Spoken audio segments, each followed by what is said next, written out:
Alright, hello guys, welcome back to my channel. This is Life.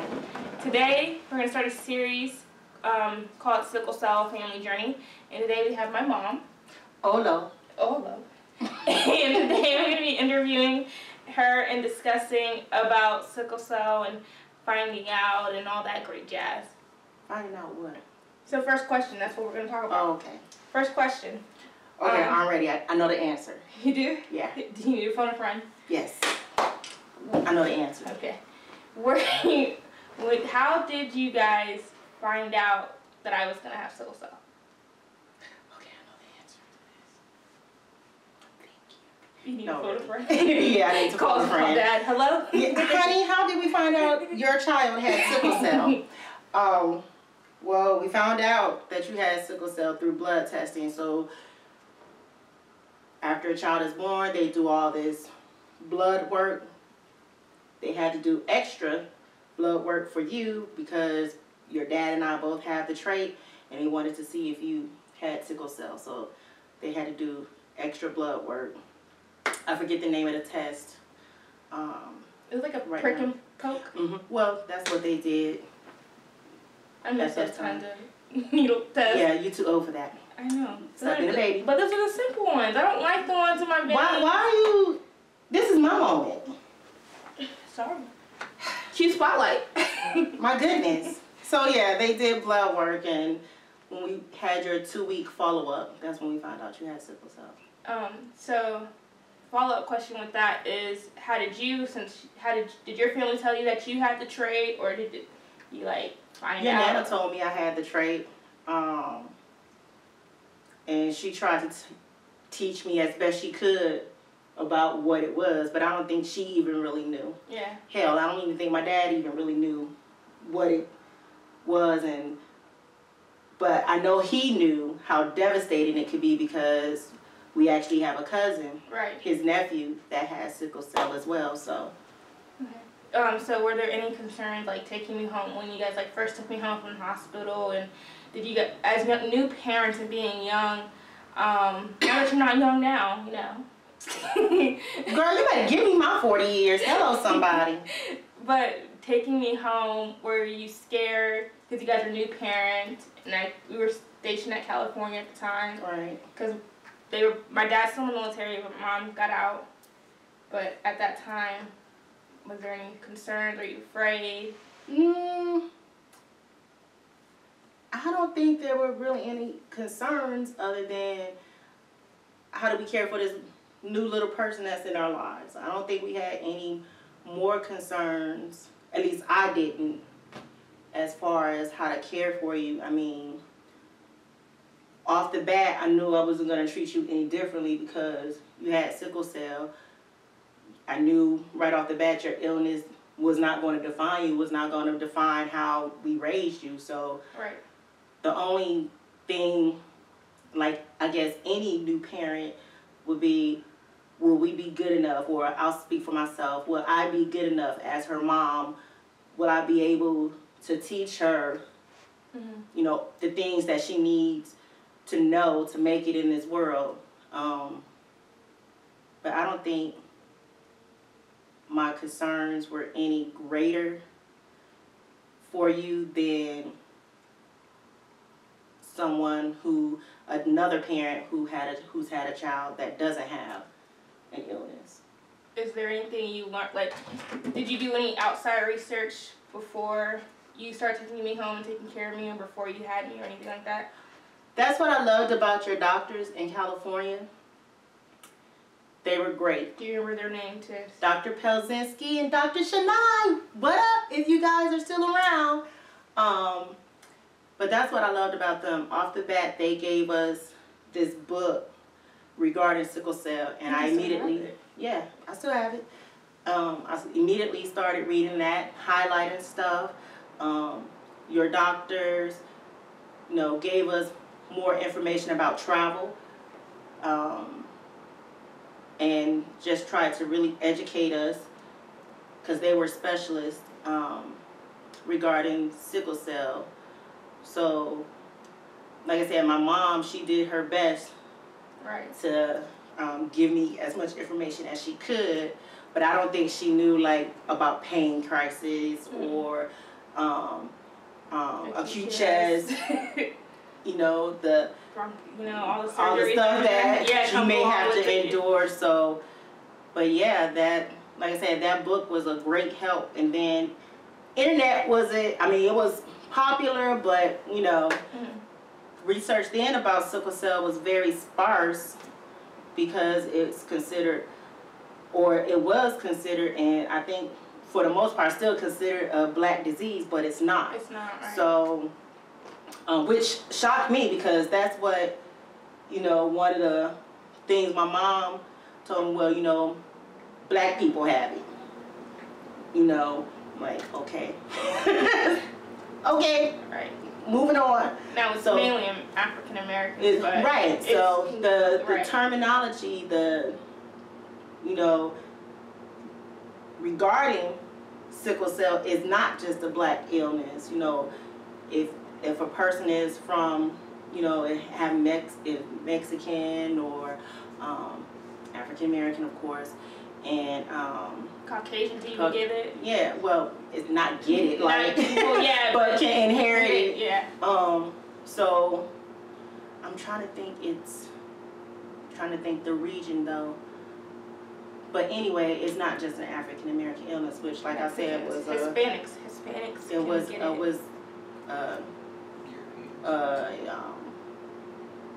eye opener for me. I'm like, oh, because like I said, initially I thought it was just an African American illness. Right.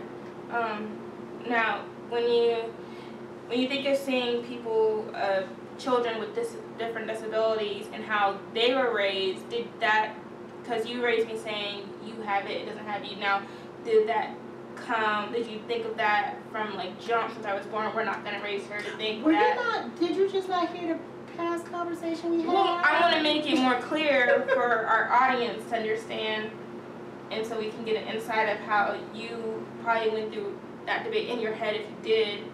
Like, how are we going to... Excuse me. I think that was just something as you got, like I said, off jump, I knew I wasn't going to treat you any differently than some child who doesn't have sickle cell. But I think as you got older and when you started going to school and different things and elementary school started to come up, I'm like, okay, what we're not going to do is we're not going to use this illness as a way to get out of stuff or as a limitation. That's what we're not going to do. So I think that's where that really kind of became stronger. Like, yeah, no, we're not going to do this. You're not going to sit here, I can't run, or, you know, I can't do because I have sickle cell. You a lie. You're gonna do. Right. And you're gonna get it done, period. You know, despite your illness. And I think that's where that mostly kind of became a thing. Okay. When I was younger, when I was like a baby or toddler age, were there any like scary moments of like a crisis that happened and you just didn't know what to do? And then how did you figure out from there what to do? So should I tell the story? Or should you tell the story? Because you were about 8 months, so I guess you really can't tell the story. But it's one that I tell all the time. It was the fever story. Yes, it is the fever story. Yeah, I love that story because I'm like, why are you sitting here playing like everything is okay? You were sitting there. We had this table, or was it in your room? Either which way it go, you were playing. And I just felt like something wasn't right. I'm like, okay. Or I touched you. And I'm like, damn, she burning up. I'm like, okay, well, I'm gonna check her temperature and see what her temperature is. Took your temperature, and you had a flipping 104 point something temperature. And I'm like, okay, we gonna take a beeline to the hospital, Nick. I'm about to take the baby to the hospital. You coming? I don't know what your dad was doing. He was like, well, no, call me when y'all get there. When we get to the hospital, called straight up because of a previous incident. We were able to go right up to the pediatric floor, and you had pneumonia. But I'm like, okay, So you mean to tell me this kid was sitting here playing like everything's okay? Had I not touched her, I don't know, anything could have happened. Right. It would have been something totally different, but that was totally a God thing. Because I remember when we first talked about this story, you told me ever since then that you knew that I would be the kid to like smile through it, or Yeah. like, you know, always bring, you know, happiness, or, you know, because that's just, yeah, a weirdo. innate. It's like it's just like something natural. Like, Oh, you're weird. you're in pain, but you're up here like smiling. Like, yeah, I mean, what's wrong with you? Because you're a weirdo. Like something's wrong with me. There is. I'm 100% normal. SpongeBob normal. So yeah, that was probably one of the scariest times as an infant. As a I child? could say. As a child, are we talking about, because you know there's different age, or So just in general? Before preteen. Before preteen? No, I can't really recall I can't either. a time where it was like, okay. I think because we lived in Washington at the time is where I consider most of my childhood. And I can't, like, everything was... I can't recall it. I mean, it was one time where your sister and I, we were at the movie theaters, and your auntie Dina called to let me know that your dad was taking you to the hospital. You probably don't remember this, because we were supposed to I was supposed to take both of you to the movies, but you weren't feeling good, so you said you wanted to stay home with your dad, and I said okay, and I took Denisha to the theater. The only time I remember is when we were in, I think we were in the commissary or Walmart, and it was me and I think Denisha had school because I wasn't feeling good. You came and got me from school, I think, and we went to the store, and I had to get in the cart because I couldn't like not walk or something like that. It was, and then you would go over the bumps that were in the road, and it was hurting me. I think I so that's when we went to the hospital. I mean, like I said, that time I don't think it was really scary. But that when we went to the movie theater, your Aunt Dina called and like, okay, Dad took you to the hospital. You were just dehydrated, so somebody didn't like water and still don't really like water. But we're not gonna talk about that because it's my moment. I'm doing better now. Back to me. Let's see. There was a time you were in the hospital, and when we were in Washington, and this was before you had your ports. You got your ports placed, but another instance, sickle cell flare up, what I'm gonna call it, and it was an old school doctor, and Dr. Flagenhauer. She wasn't, that was your regular doctor, but she wasn't there, but this doctor was, and he found out you had something called plastic bronchitis. I remember that. And so cool. they couldn't, it was awesome. All that you took that to work? And I took it to work, and I showed it around. I showed Dykstra and all. I'm like, look at this is gross. In my bronchial tubes had got filled up with mucus. Yeah, they couldn't properly clear, so that mucus ended up making a cast of the bronchial tubes. So when they pulled it out, it looked like a tree. It looked like a tree. So when you think of the bronchial tubes, it goes down to the lungs, and it's like branches out. So it actually looks like branches of a tree, and that's what they pulled out. That was pretty neat. But I think during that time too, they had to go through your femoral arteries and do that's why I have that scar exchanges, because they would go through your femoral artery all the time before you got your ports to do like your blood exchanges and stuff. But there's not, I mean, I can't really recall a real scary time in Washington where it was like, oh my God, you know, like we have to just stop, because it wasn't like that. I think we both can agree the scariest time for my teenage years when I had to go on you had to get intubated. Yeah. And that was a couple months before I graduated high school, back in 2017.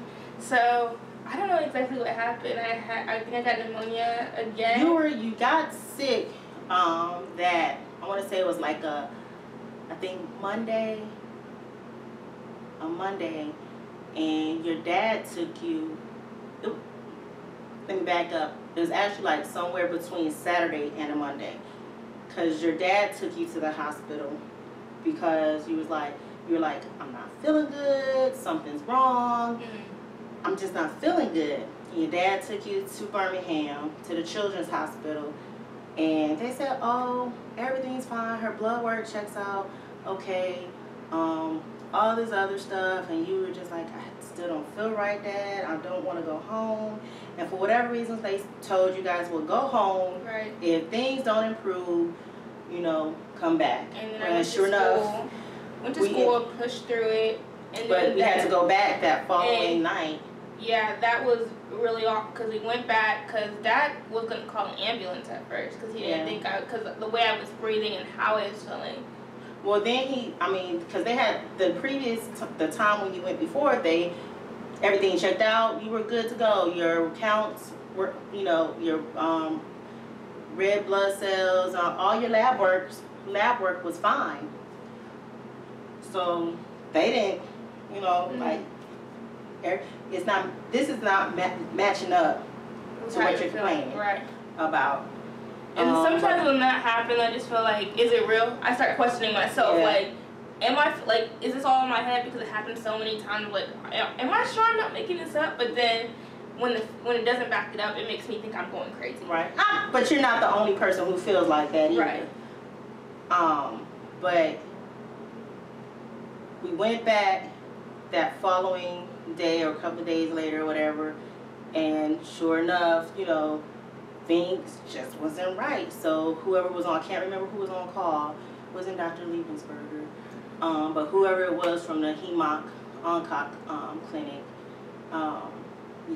admitted you, and lab work wasn't looking good. They decided to intubate you, just to kind of ease the work of breathing, help you with that. And this fool, now she knew she was gonna get intubated, but someone's always concerned about schoolwork, and I don't want to make up a lot of schoolwork, and I gotta have my schoolwork and schoolwork. But she's telling me, prior to her getting intubated, Mom, I need you to go to school and get my makeup work. So I have to tell this heifer, ma'am, you are about to be intubated. I'm not worried about your damn schoolwork. We will cross that bridge when we get to it. I didn't feel like that was yesterday because you had cause I was on the bed and you crouched down and you had like tears building up in your eyes. You're like, you're gonna be intubated. I'm like, okay, but I need my schoolwork. Like, I remember my eyes closed. I'm like, but I need my schoolwork. I'm like, are you serious right now? Like, and you do not realize what is about to happen. I'm like, but I need my schoolwork. And I'm like, whatever. Well, I'm not worried about your schoolwork. If your school has a problem with you being out of school because you're sick, we can do this. We can do it. I mean, it is what it is. But I tell you what, you graduating. Period. That was my biggest concern. I was like, I don't want to not graduate. Right. I'm like, you're graduating this year because you're getting the hell up out my house. But so yeah, that was probably the scariest time.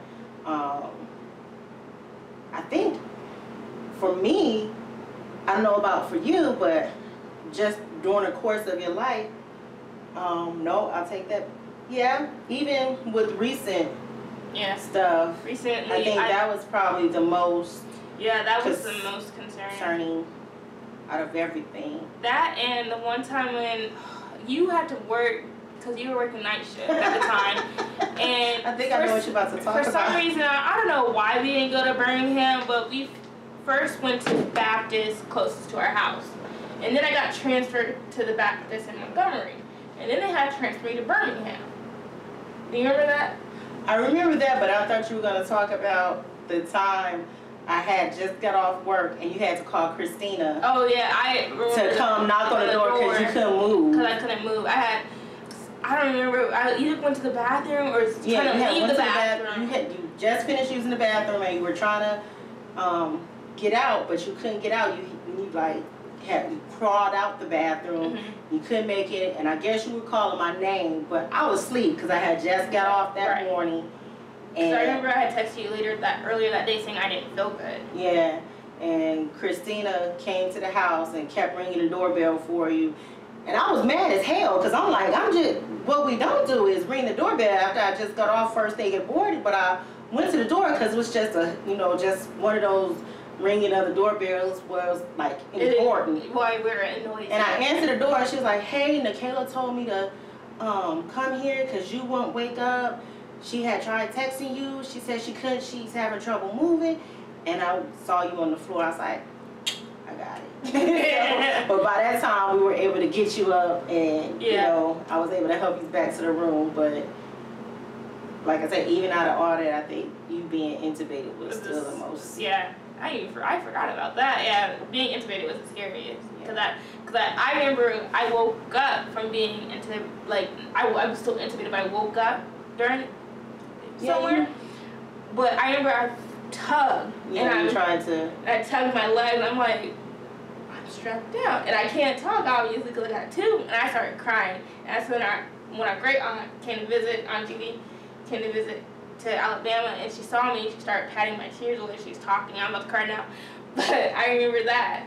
So I was like, and because I remember also our cousins came to see us, and they talking to my little cousin after I got intubated, after like everything was done when I was texting her. And she's like, you heard me? I was like, yeah, I heard everything. And she was like, wow, you're shocked. So they were like all shocked that I heard. They were like, yeah, I heard everything. Yeah, you're not dead. You're just intubated. Yeah.